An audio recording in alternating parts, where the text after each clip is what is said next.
सिद्धेभ्यः ॐ नमः सिद्धेभ्यः ॐ नमः सिद्धेभ्यः। मंगलं भगवान् वीरो मंगलं गौतमोऽग्नि मंगलं कुन्दकुन्दाद्यो जैनधर्मोऽस्तु मंगलम्। सर्वमंगलमांगल्यं सर्वकल्याणकारकं प्रधानं सर्वधर्माणां जैनं जयतु शासनम्। वंदे विद्यासागरम्। जय बोले अहिंसा परमो धर्म की। शासन नायक भगवान महावीर स्वामी की। आचार्य भगवान श्री कुंद कुंद महाराज की। आचार्य श्री समय विद्यासागर जी महाराज की। आचार्य समय सागर जी महाराज की।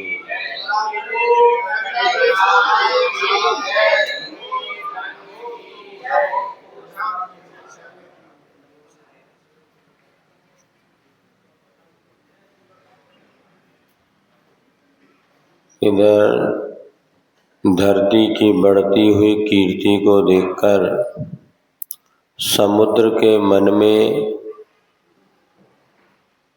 उसकी कीर्ति नष्ट करने का उपक्रम भाव चल रहा है, तो सागर ने 3 बादलों को तैयार किया और उन्होंने उस समय सूर्य की प्रखरता को देख करके राहु को याद किया, जिससे सूर्य ग्रहण की व्यवस्था बनाई गई।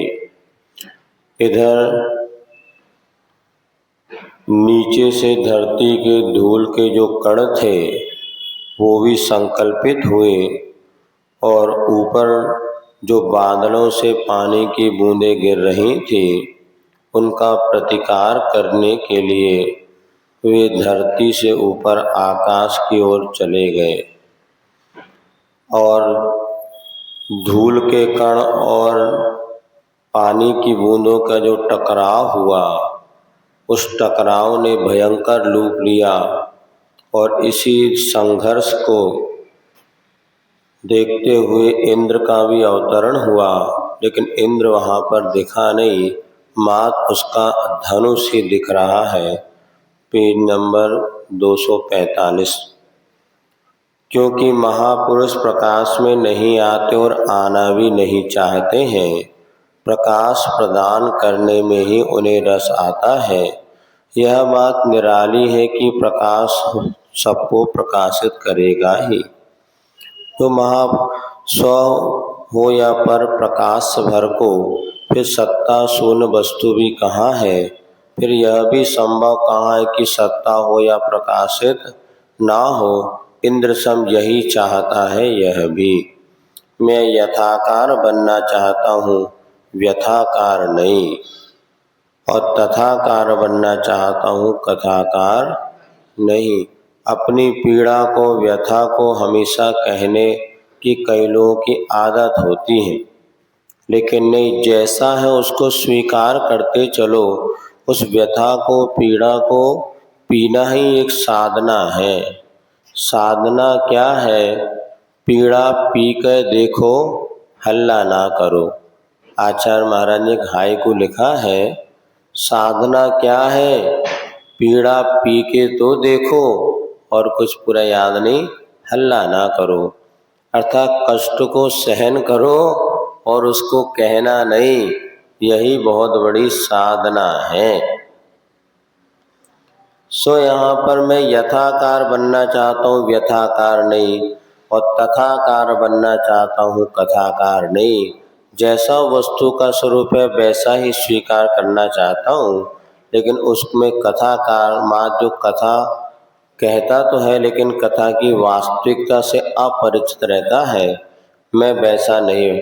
और ये तो कवि की भावना है, उस लेखनी भी यही कहती है, ये कृति रहे संस्कृति रहे आगामी असीम काल तक जागृत जीवित अजित, सहज प्रकृति का वह श्रृंगार श्रीकार मनहर आकार ले जिसमें आकृत होता है, करता न रहे वह विश्व के सम्मुख कभी भी, विषमदार विकृति का वह छारदार संसार अहंकार का हुंकार ले जिसमें जागृत होता और हे स्वपर का निश्चित निराकृत होता है।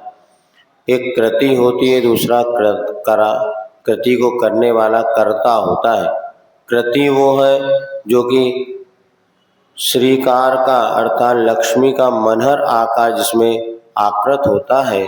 कृति की संगति करने वाला असीम काल तक जीवित रहता है और वह जिसमें मनहर सुंदर आकार ही आकृत होता है। किंतु कर्ता जो होता है विश्व के सम्मुख, उसमें विषम विकृति और छारदार संसार ही अहंकार का हुक्राद लेकर जागृत होता है। कर्तापन का भाव आता है तो कर्ता निश्चित ही अहंकार को बढ़ाने वाला होता है, जिससे हित स्वपर का निश्चित ही दूर होता चला जाता है। ये प्रसंग कल आपके सामने रखा था, आज का प्रसंग प्रारंभ करते हैं। आज इंद्र का पुरुषार्थ सीमा को छू रहा है। दाहिने हाथ से धनुष की डोर को दाहिने कान तक पूर्ण खींचकर निरंतर छोड़े जा रहे तीखे सूची मुखी बाणों से छिदे जा रहे, विदे जा रहे, विद्रुप विद्युण हो रहे बादल दलों के बदन सब, और बरबर मरमर सी स्थिति हो आई है, दयनीय सी गति रुलाई आती है।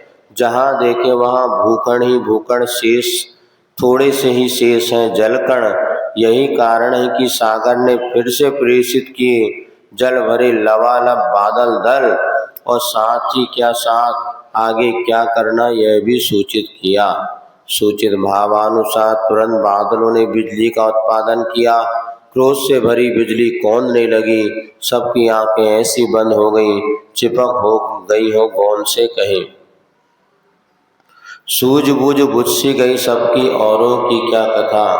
निसर्ग से बढ़िया तो चल रहा भैया। निसर्ग से अनिमेष रहा इंद्र भी।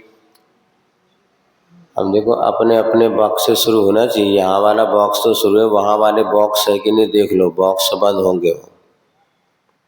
ये दोनों तो शुरू हैं, वो भी शुरू उधर वाले, हाँ देख लो भैया। औरों की क्या कथा, निसर्ग से अनिमेष रहा इंद्र भी निमेष भर में निमेष वाला बन गया।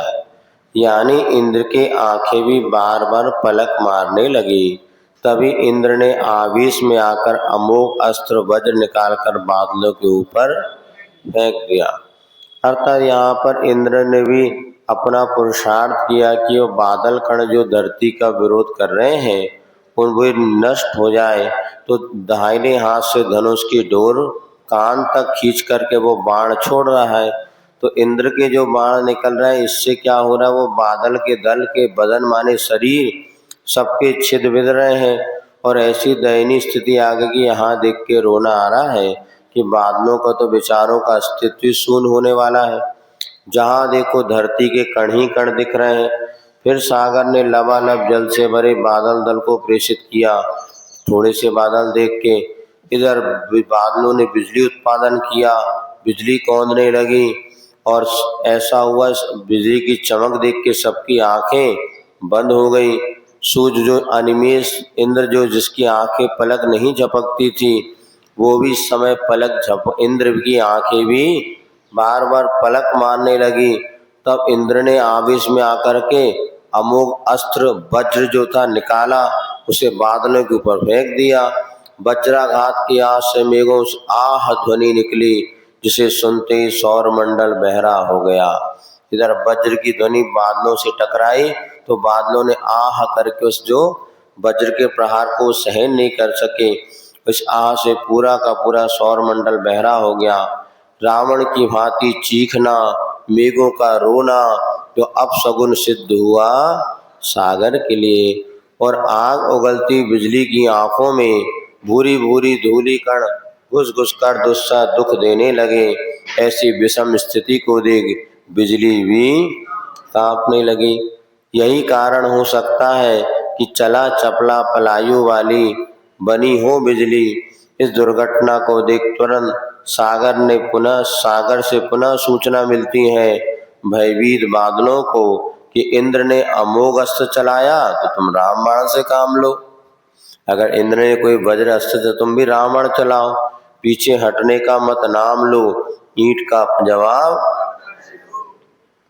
विलंब नहीं अविलंब, ओला वृष्टि करो उपल वर्षा। तो समुद्र भी कह रहा हो उसने तुम्हें ये किया तुम भी करो। लो फिर से बादलों में स्फूर्ति आई, स्वाभिमान सचेत हुआ, ओलों का उत्पादन प्रारंभ। सो ऐसा लग रहा है उत्पादन नहीं उद्घाटन अनावरण हुआ हो अपार भंडार का। कहीं लघु गुरु अणु महात्रिकोण चतुष्कोण वाले, पंच पहलू वाले, भिन्न भिन्न आकार वाले, भिन्न भिन्न भार वाले, गोल गोल सुडोल ओले, क्या कहें क्या बोले, जहाँ देखे वहाँ ओले। सौर मंडल भर गया, पूरे आकाश में ओलों का उत्पादन हो गया। उत्पादन नहीं हुआ मानो भंडारी किसी ने खोल दिया हो। सो ये लेखनी तुलना कर बैठी सौर और भूमंडल की। ऊपर अणु की शक्ति काम कर रही है तो नीचे मनु की शक्ति विद्यमान है। ऊपर यंत्र घुमड़ रहा है तो नीचे मंत्र गुनगुना रहा है।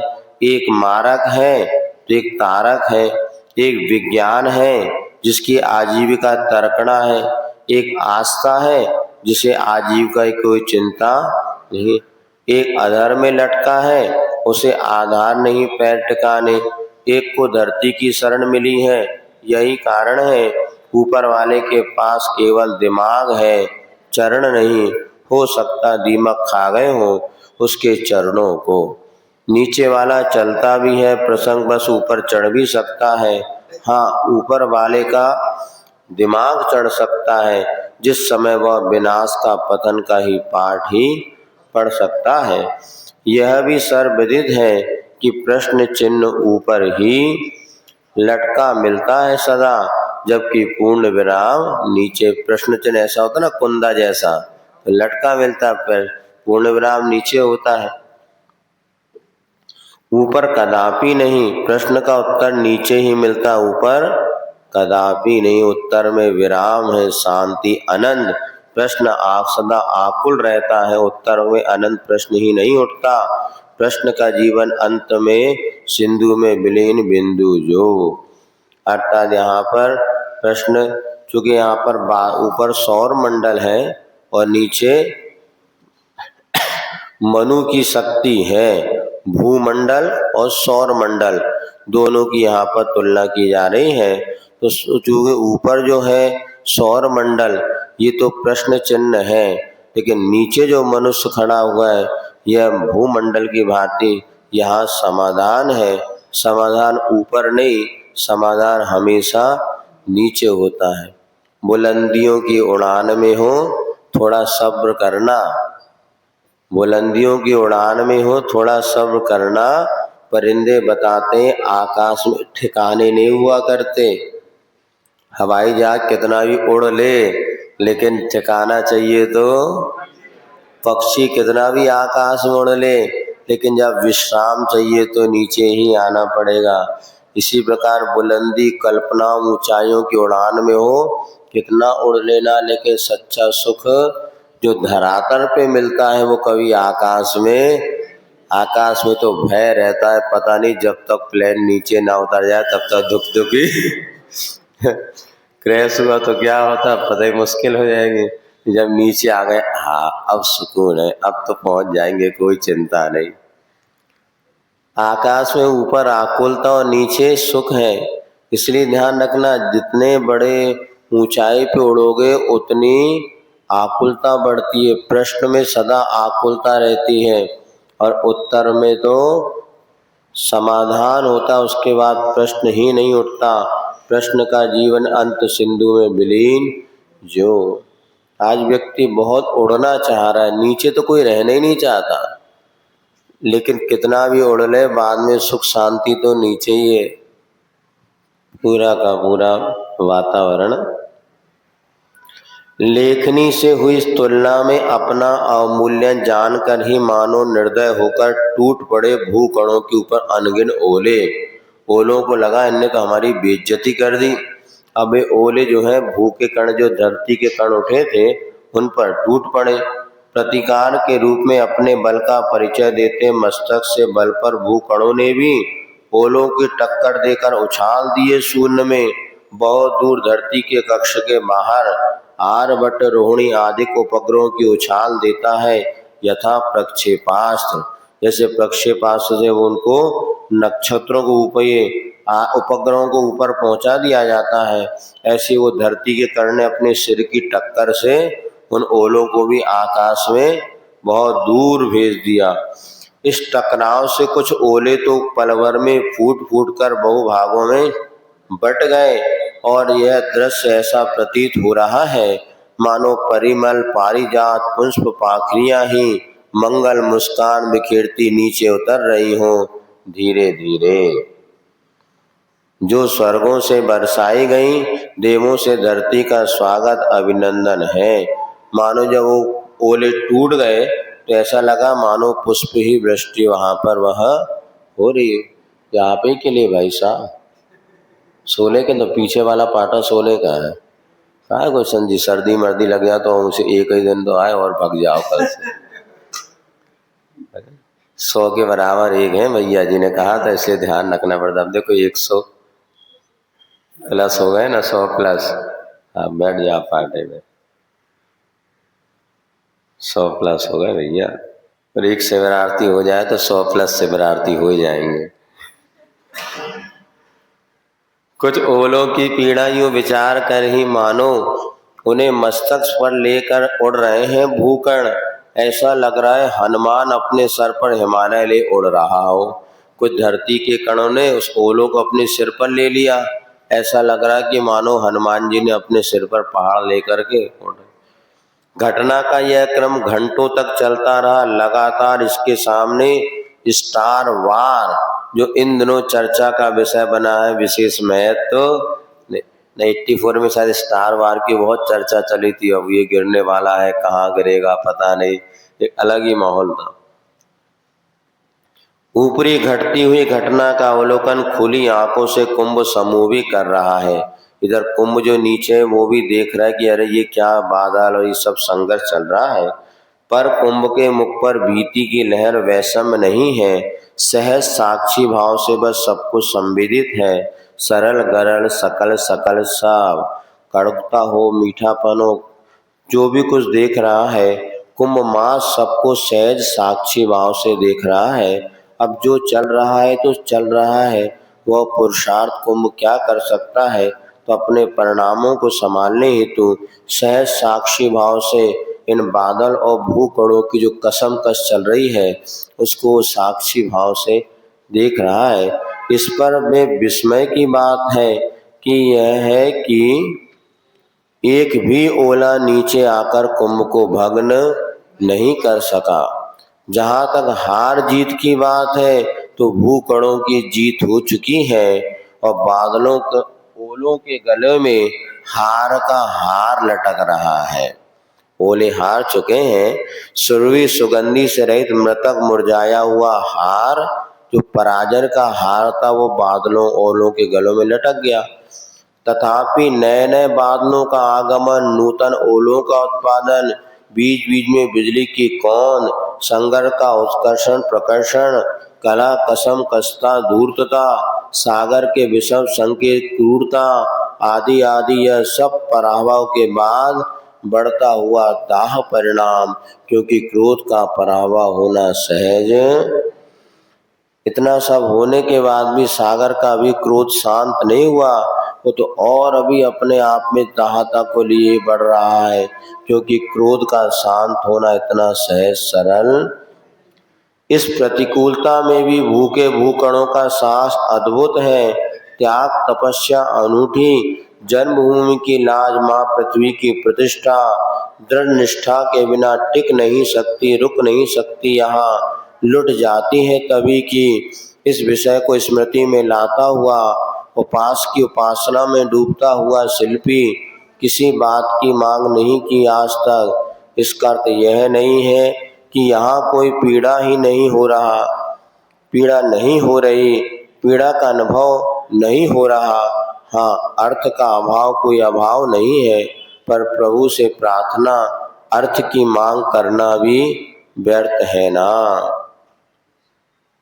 ऐसी परिस्थिति में भी जो धरती के कण थे वो बस माँ धरती की लाज बनी रहे, इसलिए निरंतर पुरुषार्थ कर रहे हैं।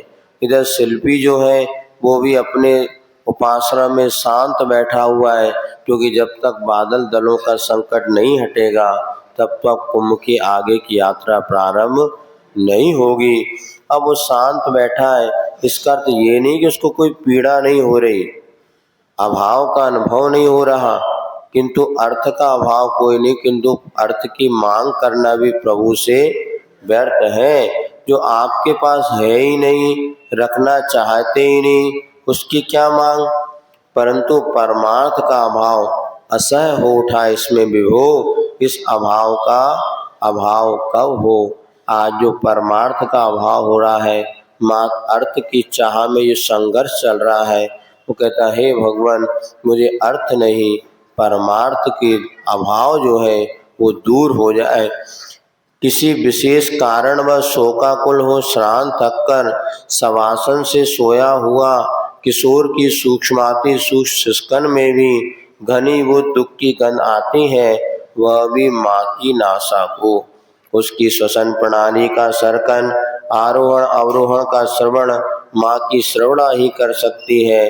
पहने कपड़ों को नहीं फाड़ रहा है, हाथ पैर नहीं पछाड़ रहा है धरा पर, और मुख मुद्रा को विकृत करता हुआ आक्रोश के साथ क्रंदन नहीं कर रहा है। इसी कारण पर उसमें दुख के अभाव का निर्णय लेना सही निर्णय नहीं माना जा सकता। इधर शिल्पी जो बैठा हुआ है वो इन परिस्थितियों को देख करके दुखी तो है, किंतु करे क्या। जो बच्चा हाथ पैर पछाड़ रहा हो, कपड़े फाड़ रहा हो, वही दुखी, ऐसा नहीं। जो नहीं कह रहा वो भी दुखी है, लेकिन दुख के अभाव का निर्णय लेना सही निर्णय नहीं माना। मात दुख का अभिव्यक्तिकरण नहीं है यहाँ, किंतु दुख की घटाओं से आच्छन्न अंदर का आकाश। वो व्यक्तिकरण नहीं है, किंतु भीतर में वह भी समझ रहा है कि इन सब विपरीत परिस्थितियों में जो घट रहा है वो दुख का ही कारण है।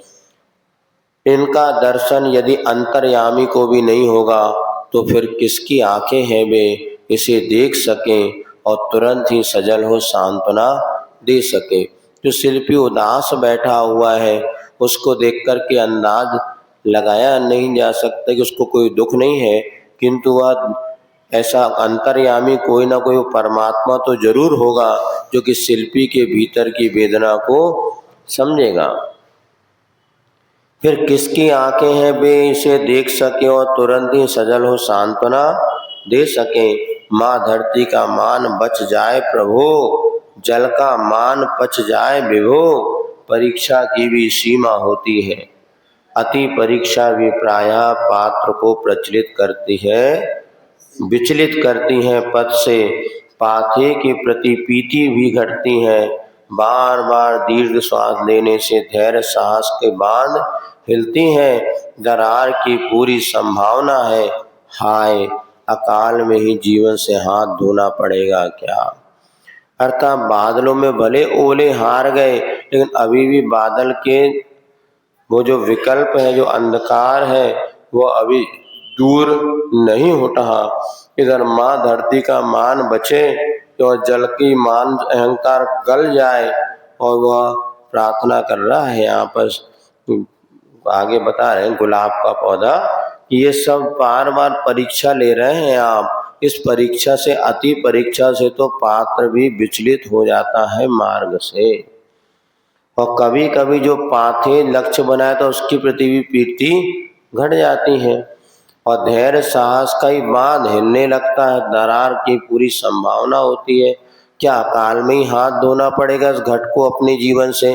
दिन पर दिन कटते गए कई दिन, जब कारण ज्ञात हुआ शिल्पी के आदर्शन का, प्रेम भली मंद मुस्कान लाड़ प्यार की बात गात पर हाथ सहलाता कोमर कल पल्लवों का वह सहलाव, संगीत के साथ आत्मसात कराता शीतल सलिल स्नेह का स्नेहिल सिंचन, यह सब अतिशय अतीत का स्मृति का विषय बन गया गुलाब पौधों के समक्ष। गुलाब का पौधा देख रहा है, बहुत दिन हो गए शिल्पी का दर्शन ही नहीं हुआ। पहले रोज शिल्पी आता था, प्रेम प्यार भरी मुस्कान हमें देता था, इन पेड़ पौधों को हाथों से सहलाता था, इन पल्लवों को अपना सहारा देता था और गुनगुनाता हुआ इनको अपना आत्मसात करता था। ठंडा ठंडा पानी का स्नेह सिंचन करता था। ये सारे अतिशय की बात हो गई, किंतु ये अतिशय अतीत की बातें हो गई, किंतु स्मृति का विषय मात बन रहा है। किंतु बहुत दिन हो गए शिल्पी बाहर आया नहीं और पौधे ने दृष्टिपात किया तुरंत सुदूर प्रांगण में आसीन शिल्पी की ओर, जो भोग भुक्ति से उब गया है, योग भक्ति में डूब गया है। उसकी मति वह प्रभु चरणों की दासी बनी है, पर मुखाकृति पर पतली हल्की सी उदासी बसी है। सो धर्म संकट में पड़े स्वामी को देख गुलाब पौधा बोल उठा। इधर पौधे ने देखा कि शिल्पी तो बिल्कुल उदासीन है, भोग भुक्त ना खा रहा है ना पी रहा है, बास भगवान की भक्ति में डूबा हुआ है। उसके मुख पर हल्की सी उदासी छमी बनी है। इसको देख करके गुलाब का पौधा कहता है, इस संकट का अंत निकट हो, विकट से विकटतम संकट भी कट जाते हैं पल भर में, आपको स्मरण में लाते ही फिर तो प्रभु निकट निकटतम निरखता आपको हृदय में पाते भी विलंब क्यों हो रहा है आर के इस कार्य में। जो कुंभ बनाने की प्रक्रिया चल रही थी, बीच में बादल आ गए, संकट आ गया, उसका काम रुक गया। तो भगवान हमने तो सुना है आपका नाम लेते ही सारे संकट दूर हो जाते हैं। फिर जो शिल्पी प्रतिक्षण आपको निकट से ही देखता है और दिन भर आपकी आराधना में डूबा है, फिर भी इसके कार्य में देरी क्यों हो रही है भगवान। इस अवसर पर यानी आगत संकट पर भी गुलाब के कांटे भी दांत कटकटाते हैं। कर्ण कटु कुछ सहते यूं कहते यूं, अरे इधर जो गुलाब के पौधे में कांटे थे, वे कांटे भी अपने दांत कटकटाने लगे और कहते हैं, अरे शंकर हृदय शून्य छली कहाँ का, कंटक वन मत बिछ जा, निरीह निर्दोष निश्चल निराग पथिकों के पथ पर। ये संकट तू कांटा बन के क्यों इनके पथ पे आ गया। अपना हट छोड़, अब तो हट जा, पथ से दूर कहीं जा, वरना कांटे से ही कांटा निकाला जाता है, यह पता नहीं तुझे। ध्यान रख, कुछ ही पलों में पता भी ना चलेगा तेरा। इसी बीच इस विषय में डाल पर लटकता फूल विशेष सक्रिय हो जाता है। जो डाल पर फूल लटक रहा था, वो ना ही कांटे की बात काटता है ना ही कांटे को डांटता है, परंतु समयोचित बात करता है, कांटे के उद्वेग ऊष्मा के उपशमन हेतु। कांटा तुम गलत कर रहे ऐसी वाली बात नहीं है, ना ही वह उनकी बात को काट रहा है ना कांटे को डांट रहा है, किंतु समयोचित बात कहता है, कांटे का उद्वेग ऊष्मा शांत हो जाए, कांटे के गुस्सा शांत हो जाए। इसलिए क्या कहता है, सुनो भैया, जब सुई से काम नहीं चलता तब तलवार का प्रहार क्यों नहीं, जब सुई से काम चल सकता है तो तलवार का प्रहार, जब फूल से काम चल सकता है सूल का व्यवहार क्यों करें। जब मूल में ही भूतल पर रहकर फल हाथ लग रहा है, तब चूल पर चढ़ना वह मास शक्ति समय का अपव्यय ही नहीं, सही मूल्यांकन का अभाव सिद्ध करता है। बहुत गजब की बात है। पहले यही कहते थे सुई के काम चल जाए तो तलवार की क्या जरूरत है, जब थोड़े में काम हो रहा तो, जब फूल से काम चल जाए तो कांटे की क्या जरूरत है, और जब नीचे ही फल हाथ लग रहा तो पेड़ पे चढ़ना उसको तोड़ना, ये शक्ति का और समय का अपव्यय है। आज यही हो रहा है, जिनको योग्यता नहीं है वो व्यक्ति भी अपनी शक्ति और धन का समय का अपव्यय कर रहे हैं। आज जो बेटे दुकान में बैठ कर के हजारों लाखों रुपया कमा सकते हैं, लेकिन नहीं साहब, वो सेठ जी का लड़का वो तो बाहर जाके पढ़ेगा, बड़ा स्कूल MBA करेगा और ये करेगा, उसके बाद किराने की दुकान में बैठेगा। क्या बैठेगा? अरे किराने की दुकान वाला 50,000 रुपये महीना कमा रहा है, वो MBA वाला तो 12,000 की नौकरी कर रहा है। एक सत्य घटना पहले साल, तो MBA किया लड़का इंदौर में 12,000 रुपये महीने में नौकरी कर रहा है, और पिता जो है घर में थोड़ी सी दुकान है और वो उसमें 50,000 रुपये महीना कमा रहा है। कह रहा है बेटा को, बेटा तू आ जा यहाँ, जो जब नीचे रहे सब कुछ फल मिल रहा तो उतनी ऊपर चढ़ने में क्या फायदा। आज देखना 90% यही हो रहा है कि जिनके पास योग्यता भी नहीं है वो भी बड़ी बड़ी कंपटीशन, पढ़ाई सब तय, वो स्वयं समझ रहे कि हम इसमें सफल नहीं हो पाएंगे, किंतु कुछ माता पिता की अपेक्षाएं, कुछ वातावरण को देख करके ऐसे नाकाम ये स्थिति बनती चली जा रही है कि शक्ति और समय का अपव्यय हो रहा है। वो बाहर एक बैनर लगा, पता नहीं किसने लगाया ना, वो बना है उसमें तो यही है, बस नौकरी करना, पैसा करना, जिंदगी बनाना, और 28, 29, 30 साल तक सब हो गया, उसके बाद भी कुछ हाथ नहीं लगता। एक जगह हम गए थे, एक लड़का ऐसे बेचारा बहुत मेहनत कर रहा था, उसके साथ के जो जितने मित्र थे सब 2-4 बच्चों के बाप बन गए और वो अभी तक बीच में लटका रहा। अब ना उधर सफलता मिली ना इधर सफलता मिली, अब बीच की स्थिति है, ना वो घर जा पा रहा है ना वो बाहर रह पाता। अब वो है कि काम कैसे क्या करें, बाहर निकले तो नौकरी तो करना ही है। तो कई बार आज स्थिति हो रही है कि लोगों ने ये एक दूसरे को देख देख करके जो अपने जीवन का लक्ष्य निर्धारित कर लेते हैं, तो शक्ति और समय का अपव्यय ही हो जाता है। इसलिए थोड़े में अगर काम चल सकता है तो ज़्यादा बड़ी वस्तु को उपयोग में लाना कोई बुद्धिमानी नहीं है। यो गंध निधान गुलाब नीति नियोग की विधि बताता है, प्रीति प्रयोग की निधि दिखाता है। अपने अभिन्न अनन्य मित्र जो अणु अणु से कण कण से सुरभि का परिचय कराता है, दिव्य दिगंतों तक फैलाकर गंध वाहक पवन का स्मरण करता है। अब गुलाब के पौधे ने ये बात बताई और फिर अपने जो है सुरभि सुगंधित को फैलाने वाले अपने मित्र पवन को याद किया। पवन माने हवा, वायु को। कुछ एक क्षण निकले कि विनय विश्वास विचारशील प्रकृति के अनुरूप प्रकृति वाला, वन उपवन विचरण धर्मा, बसंत वर्षा तुषार धर्मा, सब ऋतुओं में समान कर्मा, जीवन के क्षण क्षण में मैत्रिक भाव का आस्वादन कराता, पैतृक भाव का अभिवादन करता पवन का आगमन हुआ। अब कैसा है वो पवन, इसकी व्याख्या करने में कई पंक्तियां आचार्य महाराज ने बता दी। ऐसे व्यक्तित्व के संबंध में संतों की ये पंक्तियां मिलती हैं जिनकी कर्तव्य निष्ठा व काष्ठा को छूती मिलती हैं, उसकी सर्वमान प्रतिष्ठा तो काष्ठा को भी पार कर जाती है। अर्थात जिनका अपने मन में कर्तव्य निष्ठा है, उनकी काष्ठा निष्ठा व काष्ठा माने चरम सीमा को छूती है, तो उनकी प्रतिष्ठा जो होती है उस चरम सीमा को भी पार करके और ख्याति पूजा लाभ के लिए निमित्त बन जाती। लो स्मरण मात्र से ही मित्र का मिलन हुआ, सो फूल गुलाब का फूला ना समाया। इधर फूल के गुलाब ने पवन को स्मरण किया तो पवन आ गया, तो फूल भी प्रसन्न हो गया, मुदित मुखी आमोद झूला झूलने लगा। परिणाम यह हुआ आगाज मित्र का स्वागत स्वयं हो गया।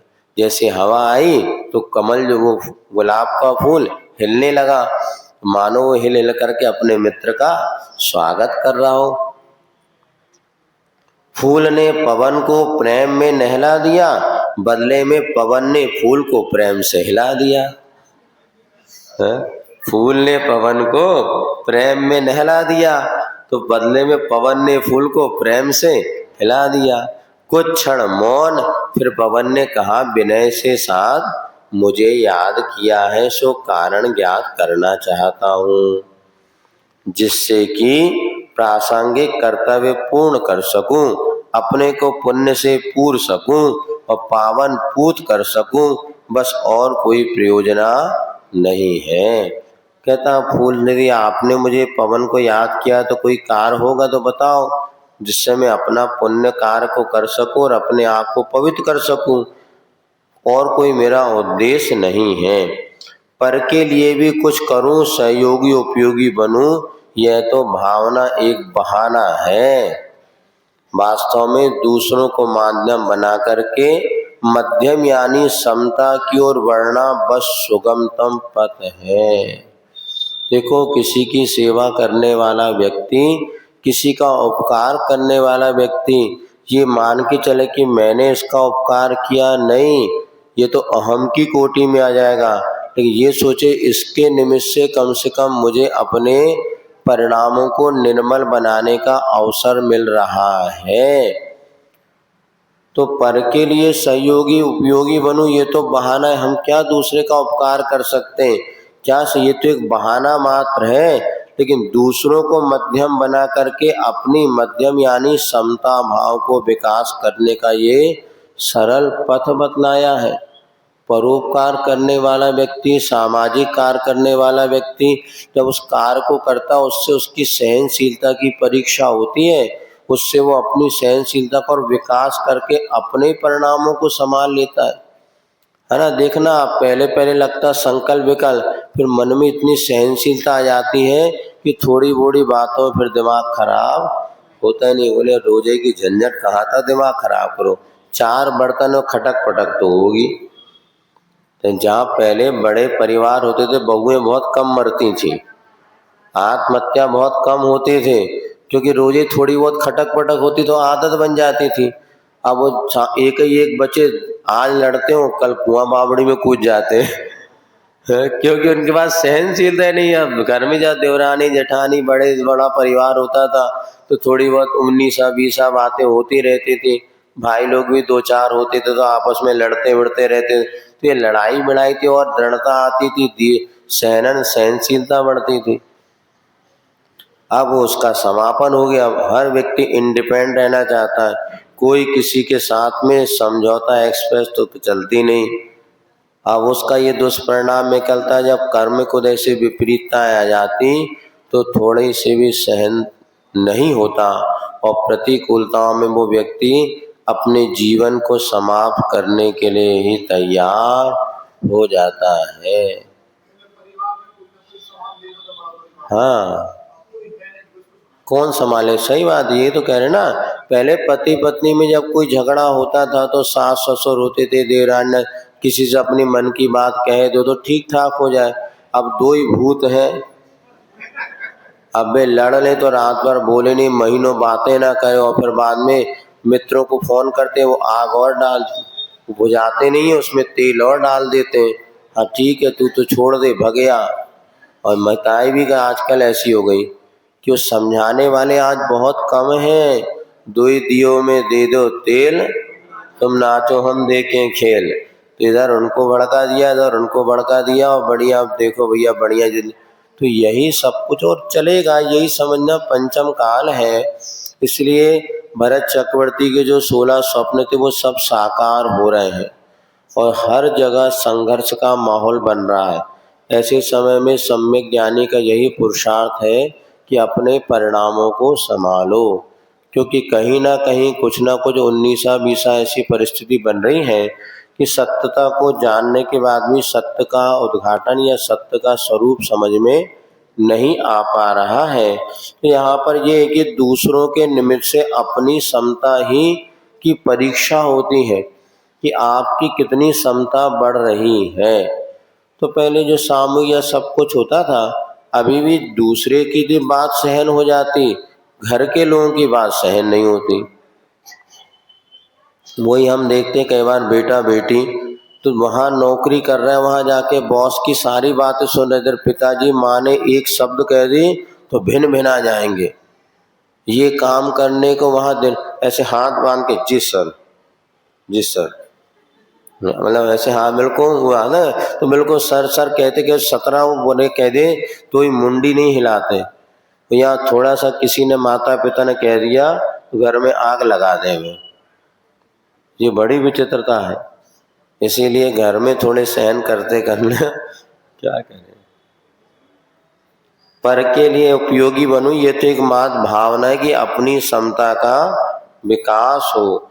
औरों के प्रति अपने अंदर भरी ग्लानि घृणा के लिए विरेचन है। पवन किस आशय के उत्तर के रूप में फूल ने मुख से कुछ भी नहीं कहा। मात गंभीर मुद्रा से धरती की ओर देखता रहा, फिर दया द्रवीभूत हो करुणा छलकती दृष्टि फेरी सुदूर बैठी शिल्पी की ओर, और जो औरों से क्या अपने शरीर की ओर निहारते नहीं हैं। कुछ फल खिसक गए कि फूल का मुख तमतमाने लगा, क्रोध के कारण पाखरी रूप अधर पल्लव फड़फड़ाने लगे।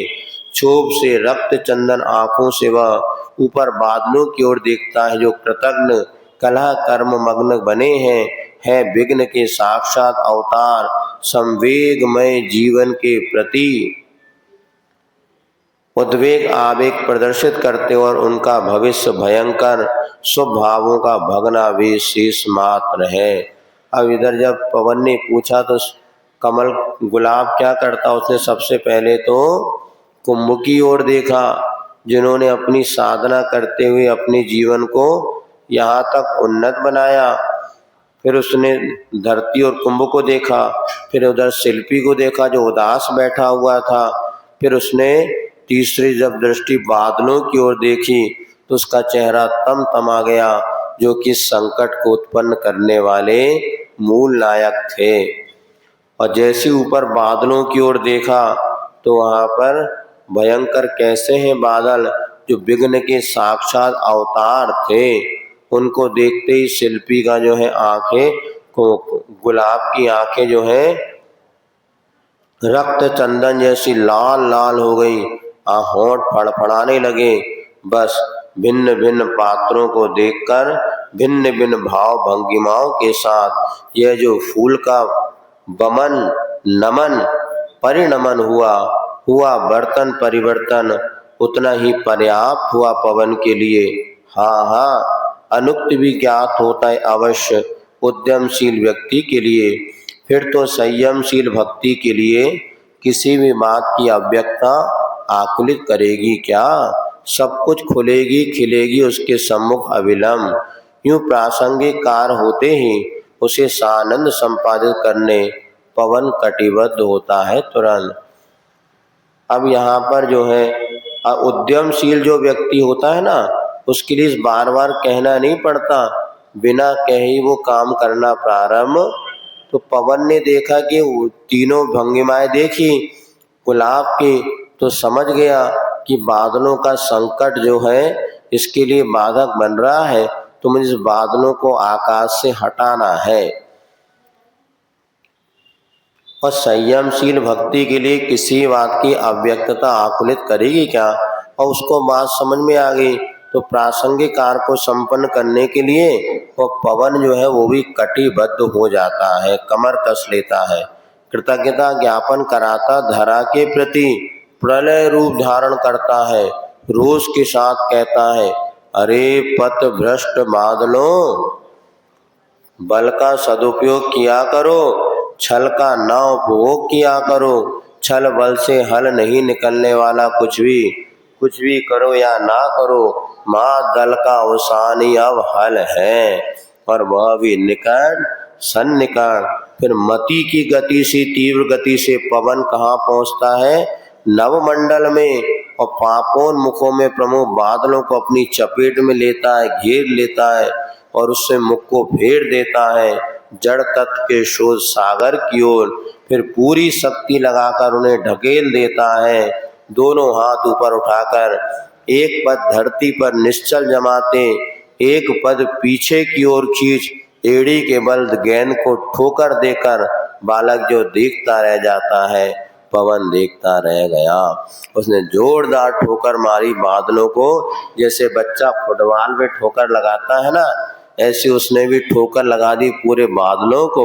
अब क्या पूछो, बादल के दल असंख्य ओले सिर के बल जाकर संसार में सागर में गिरते हैं एक साथ, पाप कर्म के बसबूत हो भयंकर दुख पात नरकों में गोलाटे लेते 60 नायक नारक गिरते जैसे पाप के वशभूत होकर के व्यक्ति नरकों में गिर जाता है, उसी प्रकार वे बादल जलते जो पवन का ठोकर पाकर के समुद्र में गिर पड़े। इधर कई दिनों के बाद निरावा निरव नील नभ का दर्शन हुआ। अब बादल हट गए तो नीला आकाश, स्वच्छ आकाश का दर्शन हुआ। पवन का उत्कर्षण हुआ। उत्साह से भरा सौर मंडल कह उठा, धरती की प्रतिष्ठा बनी रहे और हम सबकी धरती में निष्ठा घनी रहे। बस जो शुरू से इसको पढ़ रहे हैं तो विषय समझ में आया होगा। बीच वालों को थोड़ा सा लग रहा होगा ये क्या चल रहा है, ये कुछ नहीं चल रहा है, जो चल रहा है वही चल रहा है। अब तुरंत बीच में हो तो थोड़ा हो जाता है, लेकिन यहाँ पर जब बादल जो आकाश में छाए हुए थे, सारे के सारे बादल हट गए, आकाश नीला नीला दिखने लगा और यहाँ पर सूर्य का भी उदय हुआ। तो कहता है धरती की प्रतिष्ठा बनी रहे, हम सबकी धरती में निष्ठा घनी रहे। अणु अणु कण कण ये वन उपवन और पवन भानु की आवाज से धुल गए। सब जगह सूर्य का प्रकाश पहुंच गया। देखिए क्या हुआ, इधर जब सूर्य ग्रहण हुआ था उस समय धरती की क्या दशा थी।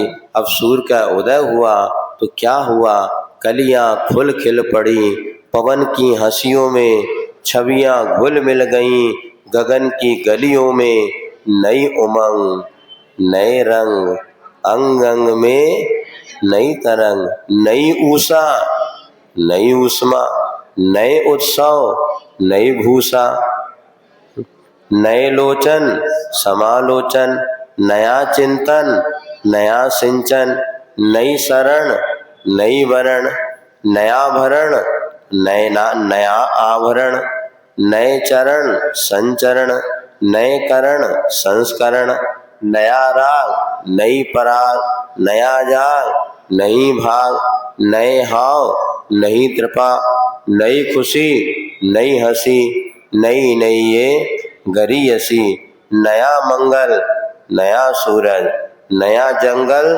तो नई भूरज, नई मिति तो नई मति, नई चिति तो नई यति, नई दशा तो नई दिशा, नई मृषा नई यशा, नई क्षुधा तो नई तृषा, नई सुधा तो निरामिषा। धरती के कण ये तरसने लगे तो पूरा का पूरा माहौल डूब गया परसन में, हर्षण में, दर्शन में और दर्शन में। क्या छूटा है? अच्छा, नया योग है, नया प्रयोग है, नए नए ये नयोपयोग है, नई कला ले हरी नसी है, नई संपदा बरी असी है, नई पलक में नया पुलक है, नई ललक में नई झलक है, नए भवन में नए छुवन है, नए छुवन में नए, अर्थात सब कुछ सूर्य के उदय से नया नया नया नया वातावरण फैल गया।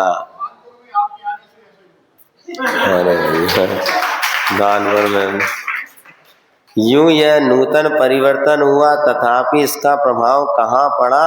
मौन आसीन शिल्पी के ऊपर। सब जगह नयापन से प्रकृति का एक कण कण खुल गया, खिल गया, प्रसन्नचित हो गया। जो शिल्पी जो था अभी मौन आसीन बैठा हुआ है, मंद मंद सुगंध पवन बहकर भी अप्रभावक ही रहा। शिल्पी के रोम रोम भी पुलकित कहाँ हुए? अपरस को परस वह प्रभावित कर सकता कब था? जो शिल्पी अपने स्पर्श आत्म तत्व को छूने का प्रयास कर रहा है, उसके लिए स्पर्श कहीं प्रभावित नहीं कर रहा। शिल्पी की नासा तक पहुंचकर भी गुलाब की ताजी महक उसकी नासा को जगा ना सकी। भोगोपभोग की वस्तुएं जब भोगलीन भोक्ता को भी तृप्त नहीं कर पाती, फिर तो यहाँ योगी को आमंत्रित करना है, मंत्रित करना है बाहर आने को। शिल्पी जो अपने आप पे लीन है, अभी वो सूर्य की किरणों का उस पर कोई प्रभाव नहीं पड़ा। इस योगी को कैसे बाहर लाया जाए?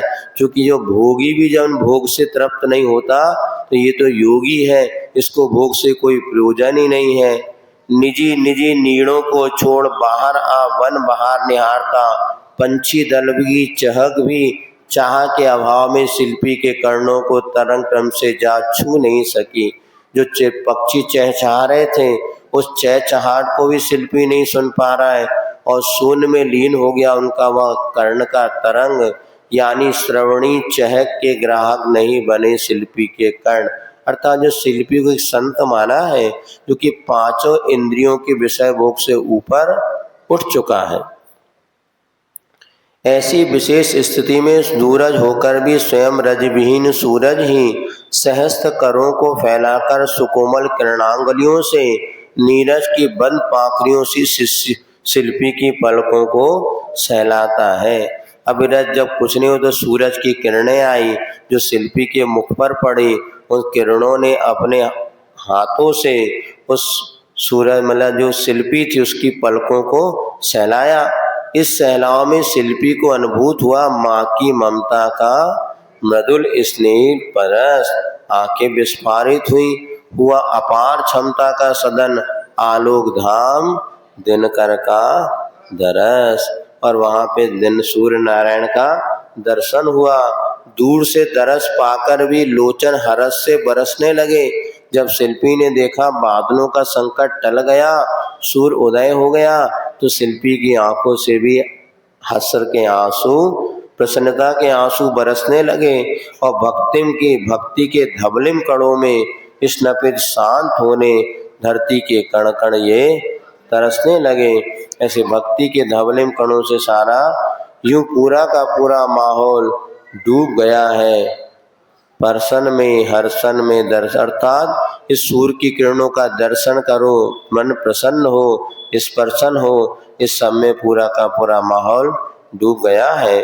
स्वस्थ अवस्था की ओर लौटते कुंभकार को देख कुंभ ने कहा। और इधर कुंभकार जब वापस अपनी स्वस्थ अवस्था में आ गया तो कुंभ कहता है, सुनिए, परिसा उपसर्ग के बिना कभी स्वर्ग अपवर की उपलब्धि ना हुई ना होगी। त्रैकालिक सत्य है। जिन्होंने स्वर्ग और मोक्ष पाया है उनको उपसर्ग और परिसा को तो सहना ही पड़ा है। इसके बिना मुक्ति का लाभ नहीं मिलता। गुप्त साधक की साधना से अपक्व कुंभ की परिपक्व आस्था पर आश्चर्य हुआ कुंभकार को। इधर वो कुंभ जो मिट्टी का था उसकी भी कितनी मजबूत आस्था थी, कितने विकराल परिस्थिति में भी उसकी श्रद्धा और आस्था बनी रही कि मेरा कुछ भी मिटने वाला नहीं है। तो कुंभकार कहता है, मुझे आशा नहीं थी कि अत्यल्प काल में तुम्हें इतनी सफलता मिलेगी।